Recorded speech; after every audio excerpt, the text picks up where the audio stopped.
குற்றச்செயல்களுக்கு வந்து மது காரணம்னு நீங்க ரொம்ப பிரச்சாரம் பண்ணிருக்கீங்க. உங்க தேர்தல் அறிக்கையில மது ஒழிப்பு பத்தி சொல்லிருக்கீங்க. மது அதான் நான் ஏற்கனவே சொல்றது, அதிமுக கடந்த காலத்தில் வரைக்கும் அந்த மது கடைகளை படிப்படியாக குறைக்க நாங்கள் இந்த தேர்தல் அறிக்கையில் கூட இருக்குது.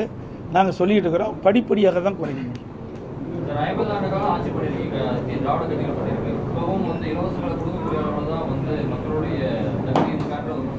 அதாவது எல்லா மக்களும் பணக்காரராக இருந்துட முடியாது.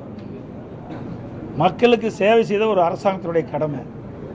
அதுக்காக தான் அரசாங்கத்தை மக்கள் தேர்ந்தெடுக்கிறாங்க. இருக்கின்ற சூழ்நிலையை கருத்தில் கொண்டு அவர்களுக்கு ஒரு நல்ல மகிழ்ச்சியான ஒரு வாழ்க்கை கொடுப்பதான ஒரு நல்ல அரசியலுடைய கடமை. அந்த அடிப்படையில் தான் நாங்கள் இந்த அறிவிப்பெல்லாம் கொடுத்திருக்கிறோம்.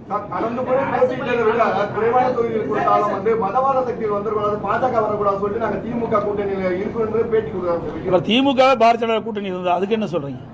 திமுகவே பாரதிய ஜனதா கூட்டணி இருந்தா இல்லையா? இதே விடுதலை சிறுத்தை பாரதிய ஜனதா கட்சியோட கூட்டணி இருந்தாங்களா இல்லையா? எல்லா அரசியல் காழ்ப்புணர்ச்சியின் காரணமாக பேசுவது.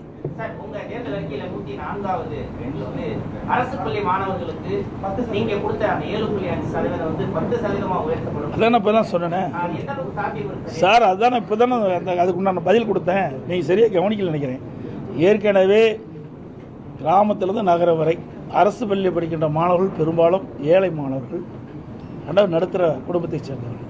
அந்த மாணவருடைய கனவு மருத்துவராக வேண்டும் என்று, அந்த கனவை நனவாக என்ற அடிப்படையில் தான் 7.5% உள்ளீடு ஒதுக்கீடை கொண்டு வந்து நடைமுறைப்படுத்தப்பட்டு இன்றைய தினம் சுமார் 3000 பேர் மருத்துவக் கல்வி கிடைச்சிருக்குது.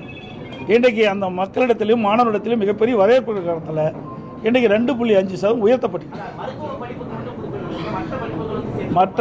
மற்ற படிப்பு ஏற்கனவே அறிவிச்சிட்டாங்கல்ல. முக்கியமாக மருத்துவ படிப்பு, மற்ற படிப்புல இருக்குது இல்லை, அப்போ அறிவிச்சிருக்காங்க.